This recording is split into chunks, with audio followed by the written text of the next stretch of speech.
ರಾಜ್ಯದಲ್ಲಿ ಅಬ್ಬರಿಸ್ತಿರೋ ಮಳೆ ನಿಲ್ಲೋ ಹಾಗೆ ಕಾಣಿಸ್ತಾ ಇಲ್ಲ. ಬಿಟ್ಟು ಬಿಡದೆ ಭಾರೀ ಮಳೆ ಆಗ್ತಿದ್ದು ಉತ್ತರ ಕರ್ನಾಟಕದ ಹಲವು ಜಿಲ್ಲೆಗಳಲ್ಲಿ ನೆರೆ ನರಕ ಸೃಷ್ಟಿಯಾಗಿದೆ. ಮುಂಗಾರು ಪೂರ್ವ ಮಳೆಯ ಕಂಪ್ಲೀಟ್ ರಿಪೋರ್ಟ್ ಇಲ್ಲಿದೆ ನೋಡಿ.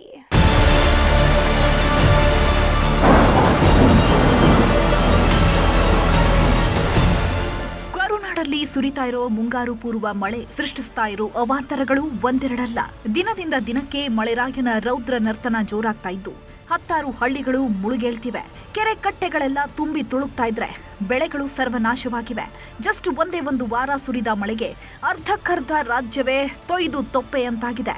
ಬೆಂಗಳೂರಲ್ಲಿ ಮಳೆ ನಿಂತರೂ ಮಳೆಯ ನರಕ ಮಾತ್ರ ಕಣ್ಮರೆಯಾಗಿಲ್ಲ.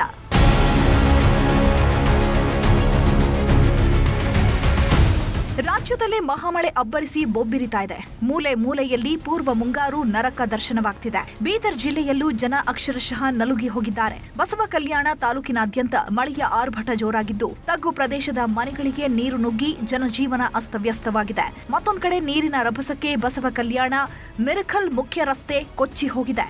ರಸ್ತೆ ಮಧ್ಯೆ ಬೃಹತ್ ಕಂದಕ ಸೃಷ್ಟಿಯಾಗಿದ್ದು ವಾಹನ ಸವಾರರು ಪರದಾಡುವಂತಾಗಿದೆ. ಹೀಗಾಗಿ ಸ್ಥಳಕ್ಕೆ ಭೇಟಿ ನೀಡಿದ ಬಸವ ಕಲ್ಯಾಣ ಶಾಸಕ ಶರಣು ಸಲಗಾರ್ ಪರಿಶೀಲಿಸಿದ್ರು.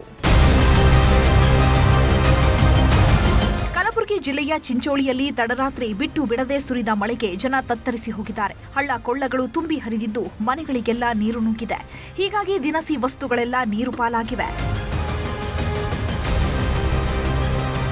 ಉತ್ತರ ಕನ್ನಡ ಜಿಲ್ಲೆಯಲ್ಲೂ ಮಳೆಯ ರೌದ್ರ ನರ್ತನ ಮುಂದುವರೆದಿದ್ದು ಕಡಲ ಅಲೆಗಳ ಆರ್ಭಟ ಜೋರಾಗಿದೆ. ಹೀಗಾಗಿ ಮೀನುಗಾರಿಕೆಗೆ ಸಂಪೂರ್ಣ ನಿಷೇಧ ಹೇರಲಾಗಿದೆ. ಇನ್ನು ಅಂಕೋಲಾ ತಾಲೂಕಿನ ಅವರ್ಸಾದಲ್ಲಿ ದೊಡ್ಡ ದುರಂತವೇ ನಡೆದು ಹೋಗಿದೆ.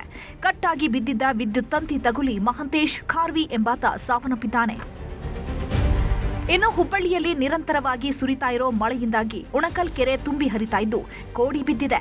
ಇದು ಕೂಡ ಸ್ಥಳೀಯರ ನಿದ್ದೆಗೆಡಿಸಿದೆ. ಯಾಕಂದ್ರೆ ಕೋಡಿ ಬಿದ್ದ ನೀರು ರಾಜಕಾಲುವೆಗೆ ಹೋಗ್ತಾ ಇದ್ದು ಒಂದು ವೇಳೆ ರಾಜಕಾಲುವೆ ಉಕ್ಕಿ ಹರಿದ್ರೆ ಮನೆಗಳಿಗೆಲ್ಲ ನೀರು ನುಗ್ಗುವ ಆತಂಕ ಶುರುವಾಗಿದೆ. ಶಿವಮೊಗ್ಗ ಜಿಲ್ಲೆಯ ಹೊಸನಗರ ತಾಲೂಕಿನ ಗವಟೂರಿನಲ್ಲಿ ಸುಂಟರಗಾಳಿ ಆರ್ಭಟಕ್ಕೆ ಮನೆಗಳ ಮೇಲ್ಛಾವಣಿಯೇ ಹಾರಿ ಹೋಗಿದೆ. ಏಕಾಏಕಿ ಅಬ್ಬರಿಸಿದ ಸುಂಟರಗಾಳಿಗೆ ವಿದ್ಯುತ್ ಕಂಬ ಹಾಗೂ ಮರಗಳು ಧರೆಗುರುಳಿದ್ದು ಸ್ಥಳಕ್ಕೆ ಭೇಟಿ ನೀಡಿದ ಶಾಸಕ ಬೇಳೂರು ಗೋಪಾಲಕೃಷ್ಣ ಸಂತ್ರಸ್ತರಿಗೆ ಧೈರ್ಯ ಹೇಳಿದ್ದಾರೆ.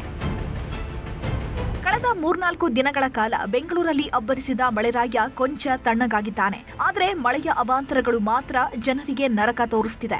ವಿಲ್ಸನ್ ಗಾರ್ಡನ್ನಲ್ಲಿ ಪಿಡಬ್ಲ್ಯೂಡಿ ಕ್ವಾರ್ಟರ್ಸ್ನ ತಳ ಮಹಡಿಗಳು ಜಲಾವೃತವಾಗಿದ್ದು ನೆರೆ ಭೀತಿಯಿಂದ ಜನ ಮನೆ ಖಾಲಿ ಮಾಡ್ತಿದ್ದಾರೆ. ರಾಜ್ಯದಲ್ಲಿ ಇನ್ನೂ ಮುಂಗಾರು ಮಳೆಯೇ ಶುರುವಾಗಿಲ್ಲ. ಈಗಲೇ ಜನ ತತ್ತರಿಸಿದ್ದು ಮುಂಗಾರು ಶುರುವಾದ್ರೆ ಗತಿಯೇನು ಅಂತ ಚಿಂತೆಗೀಡಾಗಿರೋದಂತೂ ಸುಳ್ಳಲ್ಲ. Bureau report, news 18.